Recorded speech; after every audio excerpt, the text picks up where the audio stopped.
ಮೂಡಲಗಿ ಸಮೀಪದ ಗುರ್ಲಾಪುರ ಬಳಿಯ ನಿಪ್ಪಾಣಿ ಮುಧೋಳ್ ರಾಜ್ಯ ಹೆದ್ದಾರಿಯಲ್ಲಿ ಸಾರಿಗೆ ಬಸ್ ಮತ್ತು ಲಾರಿ ನಡುವೆ ಮುಖಾಮುಖಿ ಡಿಕ್ಕಿಯಾಗಿದ್ದು ಯಾವುದೇ ಘಟನೆ ಸಂಭವಿಸಿಲ್ಲ.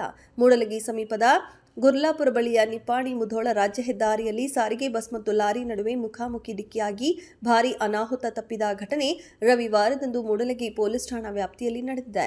ಸಾರಿಗೆ ಬಸ್ ಮತ್ತು ಲಾರಿ ನಡುವೆ ಡಿಕ್ಕಿಯಾದ ಹಿನ್ನೆಲೆ ಲಾರಿ ಪಲ್ಟಿಯಾಗಿ ರಸ್ತೆ ಪಕ್ಕದ ತೆಗ್ಗೆಗೆ ಬಿದ್ದ ಪರಿಣಾಮ ಚಾಲಕನಿಗೆ ಸಣ್ಣಪುಟ್ಟ ಗಾಯಗಳಾಗಿ ಸ್ಥಳೀಯ ಸರ್ಕಾರಿ ಆಸ್ಪತ್ರೆಗೆ ದಾಖಲಿಸಲಾಗಿದ್ದು, ಸಾರಿಗೆ ಬಸ್ನಲ್ಲಿದ್ದ ಪ್ರಯಾಣಿಕರಿಗೆ ಅದೃಷ್ಟವಶಾತ್ ಯಾವುದೇ ಗಾಯಗಳಾಗಿಲ್ಲ.